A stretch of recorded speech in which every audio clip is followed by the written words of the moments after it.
Well, greetings and welcome back, Blade fans. OG Blade Reviews with you once again.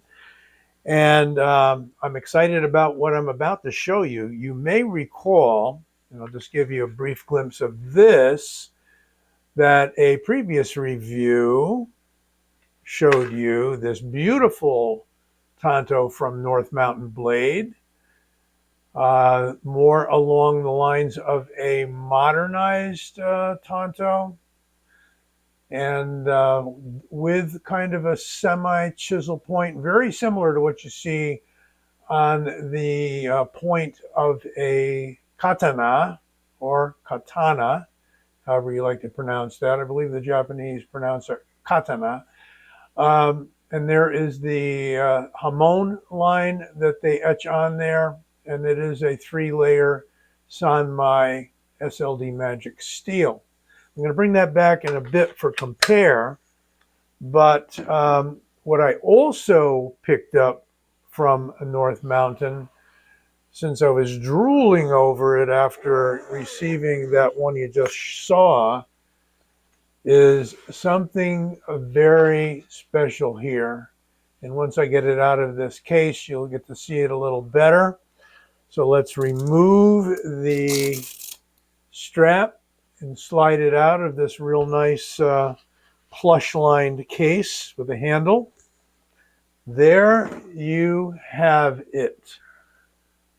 And this they refer to as the Ninja Tanto. I'm not sure what makes it Ninja, but I think they're running out of names. If you listen to some of the videos by James Williams, who's an expert on Japanese swords and tantos and combat and such, and who devised his own for Columbia River, then you can basically maybe get the idea that ninja, there was no such thing as a ninja sword. And if they were going to carry a special sword, they didn't want to give themselves away by proclaiming themselves to be a ninja who's really a secret assassin and so on and so forth. So nothing secret if you're carrying a special sword. So they carried a similar katana to the what the samurai carried. But we're going to take a look at this beautiful puppy in just a moment. Well, I had to kill a little background noise there. I'm in the basement of my house where I have my little tabletop set up here, and we also have a washing machine. And if you ever heard some of these washing machines, it sounds like you're next to Niagara Falls. So pause that for a little bit, and then we're going to continue with this review. Sorry for all the personal details that you probably don't want to hear about.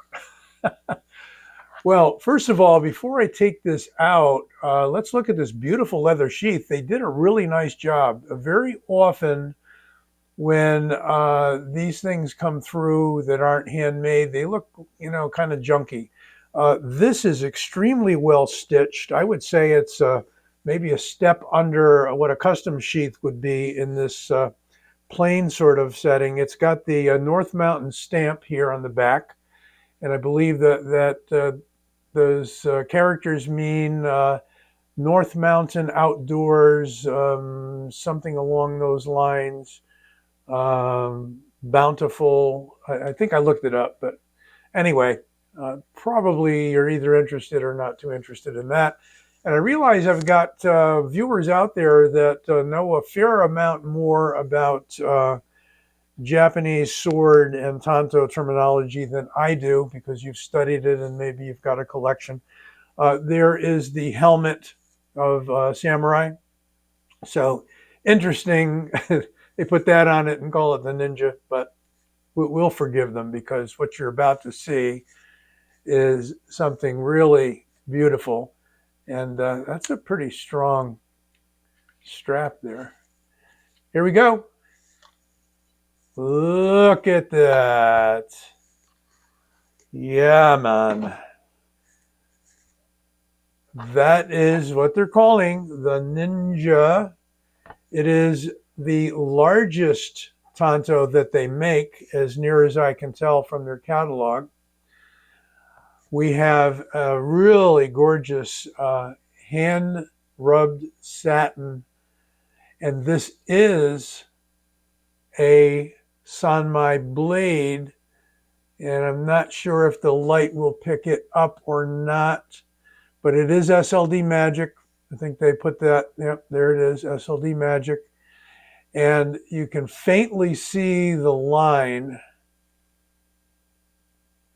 See, there it is, right along there, which is the core of the steel. They do not put the artificial hamon on this, and I like that.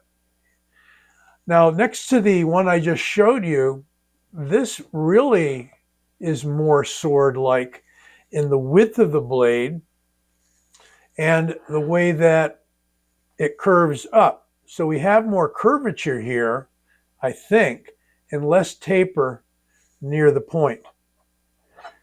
We're going to measure it up in a moment, but this tsuba, which is the guard, so this one does have a guard while the other one did not. This tsuba is not brass, although it looks like brass. It is titanium. And I believe we have brass here, although that could be titanium as well. And unfortunately, a magnet's not going to tell us because a magnet is attracted neither to brass nor to titanium. We have a fuller on this blade, which is stonewashed in there. So they do a nice variation between a stonewashed fuller and a satin finish blade.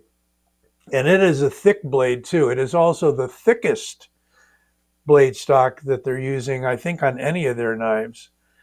And we have a kind of a pattern that emulates the corded wrap, the traditional wrap, but it is in a really nicely textured G10. Got a hole for a lanyard here. And this is a hidden tang with the tang going up to a little bit past that last screw. So there's no seams. It is one milled out piece that they did expertly and slipped on to the tang of the knife. So it's not an exposed tang, and that's beautiful because it really does look traditional in that sense.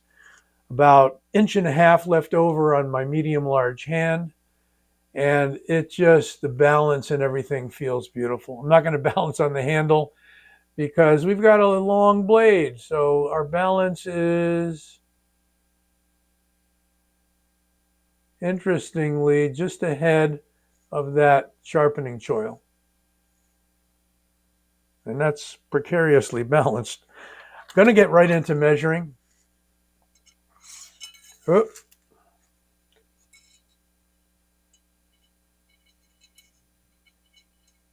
Yeah, took a while, didn't it?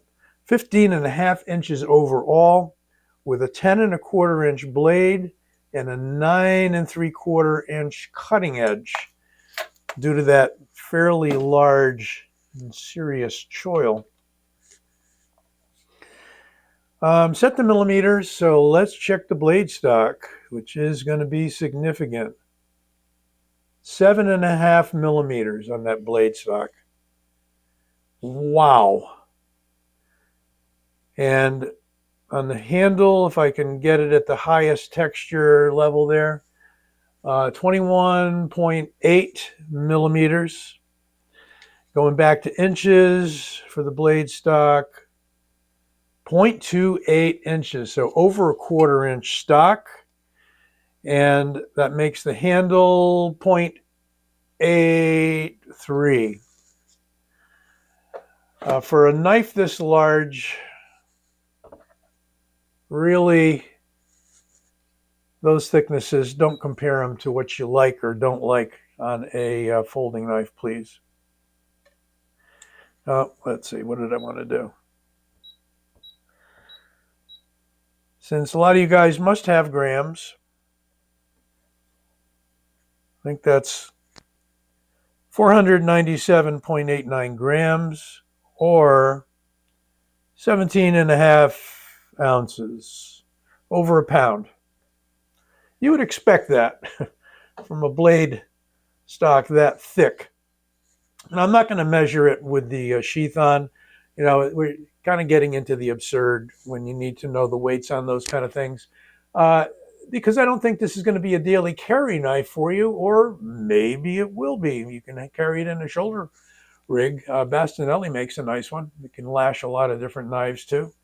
And there's no grommets on this sheath. Let's bring that sheath out again. What you see on the sheath is that this will remove if you do not want the belt loop. So that's something that's commonly done on custom sheaths and some production knife sheaths, but there you go, bare bones. If you just wanted to, keep it in the case and use it as, show it off to your friends kind of thing. But nice brass pin there that this slides up into with that groove. And then you got your belt strap there and your strap to secure the knife in. Let's bring back out now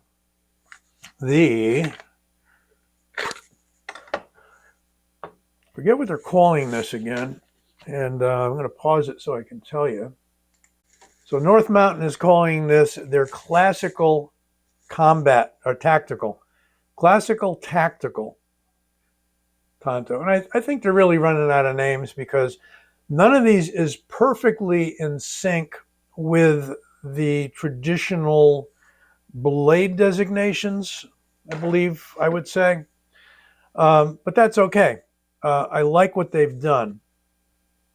What we may have is kind of a hybrid with each of these, but I brought it out for the difference so you can see that although this is a very large, I think 9.5 inch or so blade, and I think a 14-inch overall Tanto, that it's a bit shorter, and also that this is a good deal wider, taller blade.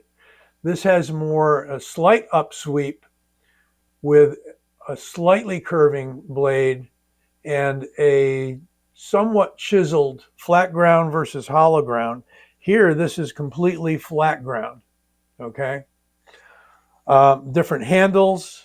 As you can see, we've got a finger choil worked into that handle. Not really a choil, finger groove. A lot of you will hold me to task on that, right? And different patterning on the handle, whereas this is kind of a rock pattern. This is a pattern emulating the traditional corded wrap. All flat and brushed, and here kind of a bead blasted up here and a polished edge where right where the sanmai is visible. Again, that hamon usually is a temper line where they put clay on the blade here and put it on with a particular pattern. This is simply emulating that, okay? And it kind of signifies the fact that it's a 3-layer steel. Let's bring out an interesting compare. From Columbia River, this is the HZ6 out of SK5 steel, and this is an Osuraku style blade, I believe. Let me make sure I got that right. I'll correct myself. Hira Zukuri, not Osuraku Zukuri. Osuraku Zukuri has a compound grind that's a lot different than that compound grind. So Hira Zukuri is what James Williams fashioned this one after, a very long piercy blade, as opposed to either of these two. And definitely it's a large blade with about, I think, a 6.5 inch blade, but it is definitely shorter overall by, about 3.5 inches from the tactical Tanto and about 4 inches or so from the Ninja Tanto. About $125, $300 list, $500 list. So, yep, you're talking some serious money. But You don't have to get it. Final compare is the PY from Bastinelli in a Tanto style blade.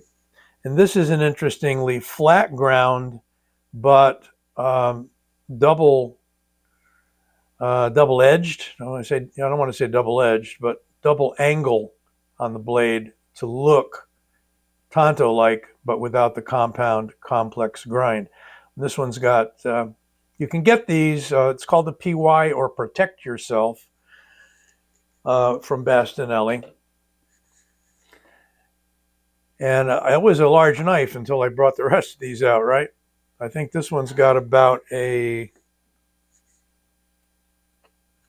let's see. That's got a 5-inch blade, overall 10 inches roughly. So none of them are small pocketable knives, but there you have that quartet of Tanto inspired blades. PY from Bastinelli, HZ6 from Columbia River, designed by Williams, and the tactical Tanto, classic tactical Tanto, and the Ninja Tanto. I say that with some sarcasm because, again, I think, it's just a name and it doesn't really refer to anything in particular. Looking for sheaths here. Okay. Before we leave, we will test, because I tested this guy for edge sharpness, and it was pretty good for a large knife, a really sharp edge. And I think we've got the same thing going on here. And we do. Really smooth. Little tear there.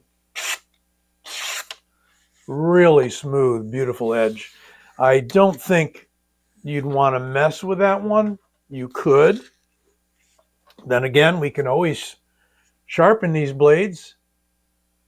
They're meant to be sharpened, but it's got such a nice bevel on it,